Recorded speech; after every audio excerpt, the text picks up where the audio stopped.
Republicans appear to have a clear edge in the November elections, Democrats struggling to maintain control of Congress. One possible strategy, turning the tables on January's tax deadline. Instead of calling it the expiration of the Bush tax cuts, Democrats may want to call it, or they're trying to call it, the planned Bush and Republican tax increase. The great debate continues. Former Republican Senator Rick Santorum joins us here in New York, face to face, in the flesh. Great to be here. Mr. Senator, welcome. It's Thank good to you. have you with us. Pleasure. It's good to meet all these famous people.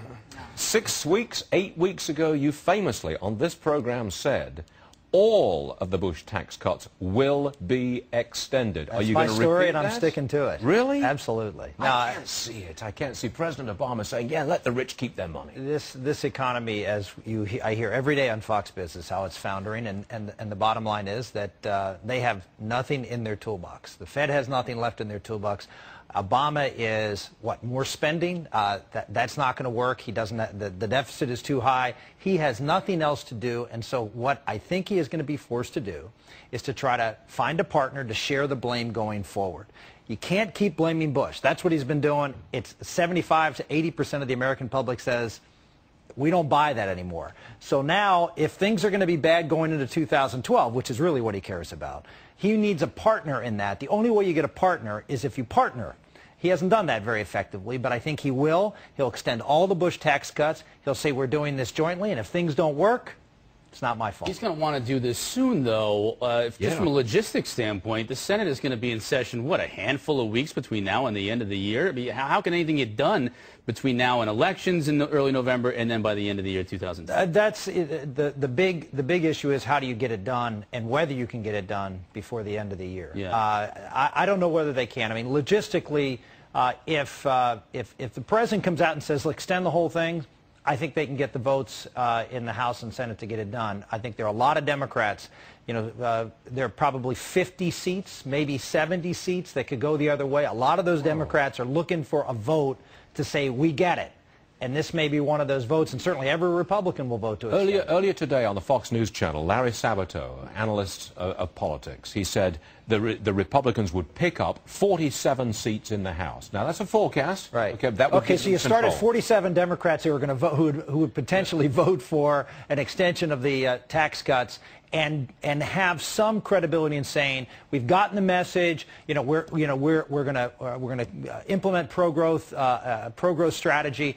I think it's very possible for them to be able to put something together between now and the election. The question is whether the House leadership will make that happen. Sticking to his guns, let's listen for a second to Larry Sabato and why the Republicans are going to do so well. This summer has been a disaster for Democrats. Almost everything has gone wrong for them. The bottom has fallen out. You stress Senate and House. I think the most significant returns are actually at the gubernatorial level, the state legislative level. Now, what does he say that? Why is that? The gubernatorial level, the state. Is that because of the redistricting that will then the Republicans have a bigger say in? This is it. This is of any 10-year election cycle. This is the most important from the standpoint of the future, and the reason is because of redistricting. And we're going to see many, maybe over 30 governors. You're going to see state legislatures change, and all of that will reflect on what congressional lines are. You're already going to see. I think the number I saw, at least in one of the projected maps from the census, that there will be a shift of 12 electoral votes that if Obama won the same states and whoever the Republican is won the same states, the Republican would end up with 12 more electoral votes just from the shift.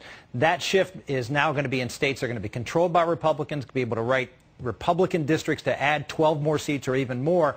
So the opportunity for Republicans not just to pick up in this election, but to set the map so they can maintain that majority in the Congress. That's called gerrymandering, I believe. Well, it's called Tracy. But Senator, there's more redistricting.